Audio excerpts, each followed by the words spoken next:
Look, things change. Anyone with a camera and a computer now, is a good so we idea. should pay attention to What's the where user they all value do. proposition? We evolve. In the film, there's a scene where you get a call from a high-ranking military official warning you about your investigation. What do you make of the recent Department of Justice investigations of journalists? I think there's a war on journalism in this country. You know, I don't have much love at all, if any, for Fox News or for James Rosen, the reporter who was named in this indictment. But I'm against what the Justice Department is doing to Fox News and to James Rosen. I think all journalists should stand unified and say, you know, when you attack one of us, you attack all of us. I mean, my concern is that we have a popular Democratic president whose administration is continuing policies that I think a lot of liberals would have been opposed to if a Republican president was doing them. Do you think that there's anything journalists can do to protect themselves? You know, the battle is, how do you balance not becoming so paranoid that you become paralyzed and you can't do your job, to making sure that you're doing everything you can to protect the integrity and identity of your sources. So at a minimum, it's encryption, but in reality, a lot of it is going to have to be old school, meeting people face to face now, because data compromise is a huge crisis.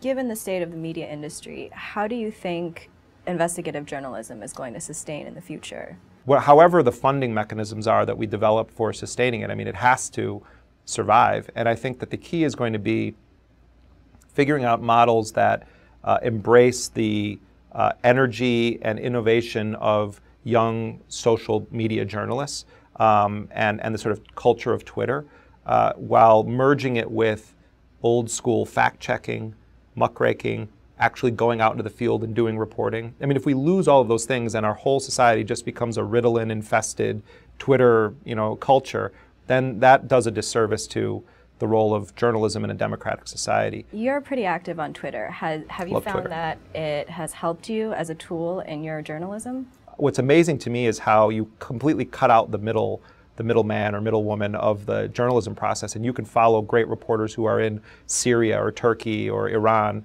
and you can read their observations from the scene, and it's remarkable. I mean, never have we seen something where it's so immediate and raw, and it's fantastic. It also can just be a cauldron of misinformation.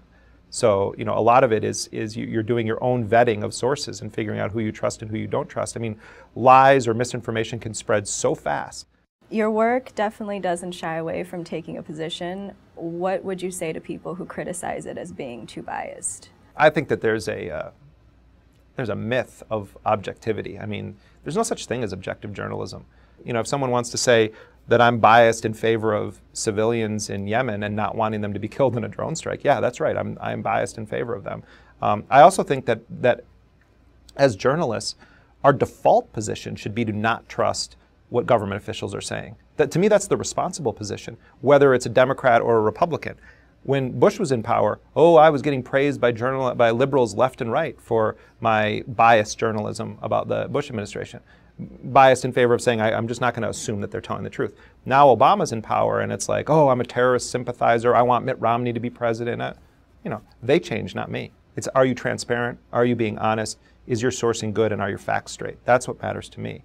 And the best journalists are the ones, I think, that have just sort of dismissed this fake castle of objectivity. It's an illusion.